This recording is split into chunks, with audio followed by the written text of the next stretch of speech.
In today's video, exactly how you lose that lower chest fat and even the lower belly fat. Hey guys, what's going on? This is Paul Ravella from ProPhysique.com. I hope everyone's doing okay with all that's going on. I think we're all adjusting to a new reality. And I'm still going to continue to put out information. So if you guys have specifics about what you would like to talk about during this time, well, please go ahead and send me an Instagram direct message. I'll put it on the screen here for you. And if you enjoy this type of video and you enjoy this community that we're building, please hit the subscribe button because it really does make my day to see those numbers continue to rise. The channel has been growing at just a fantastic rate, and I love having you guys a part of this and the positivity and the things that we're learning about. And I continue to evolve, and I want to evolve with you guys, what you expect from me, what you want from me. So let's keep this going. In today's video, well, it does come from my Instagram direct message. And here's the question that I got. I'm going to read it off to you guys, and then we're going to discuss the specifics. Most of my fat is on my chest and lower belly. If you have any tips on how to target chest and stomach fat, thanks. And so here's a big question. Now, he said he's about 190 and he wants to get down to around 170. So that's about 20 pounds of body fat that he feels he needs to lose to look really good. And of course, the most important factor in all of this is going to be losing body fat to get rid of lower chest and lower abdomen. But I want to talk a little bit about the specifics and the science behind what we can expect, because a lot of us feel like you can't do both at the same time. You cannot lose body fat and build muscle at the same time. And that is complete and utter bullshit, okay? If you've heard that, if you believe that, well, it's just not true. It's been shown time and time again. I've seen it myself with my clients. I've seen it with people that I know. And I've even seen the science. So I'm going to quote a study here, and I'll link it below for you guys that are interested. But it basically involved two groups of obese women. And they put these obese women into two groups of severe energy restriction. Okay, they both received the same severe energy restriction. One group was sedentary. The other group was put through a weight training protocol. They lost the same amount of weight, okay? It was an immense amount of weight, 16 kilograms over 90 days, okay? Now, the group that was weight training, that was actually supervised, and they saw something incredible. While the group that didn't train actually lost 13% of their strength. The group that was weight training gained 17% more strength and was still able to lose just as much body fat, okay? And they did a cross-sectional analysis, and they showed that they were able to build muscle even during a period of extreme weight loss. Now, there's a lot of factors that go into this, but the reason I bring this up is because you guys that are worried about lower chest fat, okay, there's two major things we can do to combat this. Obviously, we're going to talk about how to get the body fat off. I'm going to give you some specifics, but I also want to talk about this idea of resistance training. Just because your goal is to get leaner, don't stop training, or don't think, well, I'll just start training once the fat is gone. That is not the way to handle this, okay? It is going to augment, it is going to improve the process.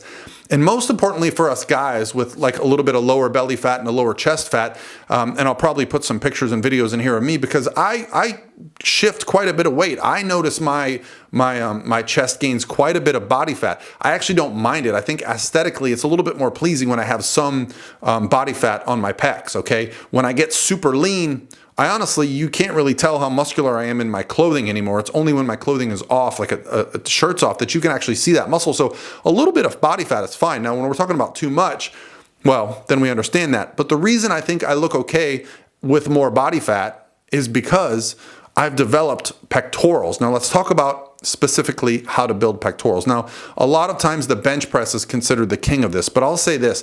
I bench pressed wrong for years. It wasn't until I learned to actually properly bench press and engage my pecs through the use of some training tools, okay? So you want to focus on exercises such as flat bench, maybe with dumbbells, incline bench, and doing flies. But all of those movements can be primarily shoulder movements if you do them wrong, okay? I was a prime example of this. However, something like the slingshot, and I'll throw a video on here. Mark Bell developed this product, and it's genius because you wrap it around your arms and it forces you into a really good position. So if you are building a chest, you really need to make sure that you're actually using your pectorals and not your anterior deltoids, which is something like, I'm 6'3", I have a long wingspan. I did chest pressing wrong for years, but something magical happened. As soon as I learned how to engage those pecs, they started to grow.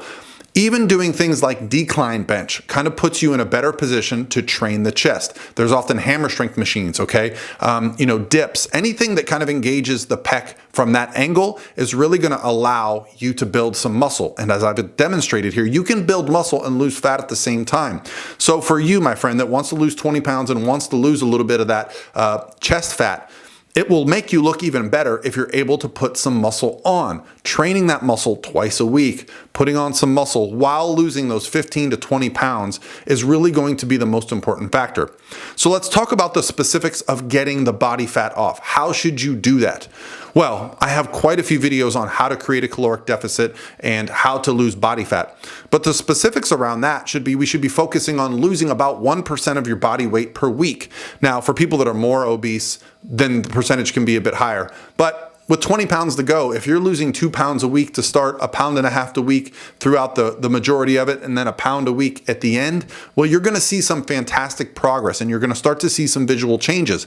I've explained in many videos just how body fat comes off. So for men, it is gonna be primarily stored in areas like the love handles, the lower abdomen, and even the pectorals, even at pretty low body fat. So you're gonna have to get below that 12 to 15% range, maybe to 10%, until you start to really see the impact that that's having on your physique. So the biggest thing we need to do there is just diet longer. Don't give yourself 6 weeks, 12 weeks, 90 days. Give yourself whatever it takes to get to that point, okay? Using a strategy where you take diet breaks, you allow yourself to get to this without using a crash diet approach and risking losing all your progress, okay? That's really the biggest ticket item here, is that we give ourselves an approach that is sustainable for the long term. I just wanna make sure that you guys understand that you can lose body fat and gain muscle at the same time. And as a man, if we are trying to improve the way we look with our shirt off, it's going to be our best approach if we do both at the same time, okay? All right, guys, that's gonna be it for me today. I hope you guys are dealing with all this situation as best you can. Let me know in the comments if I can help with anything, and I'll talk to you guys tomorrow.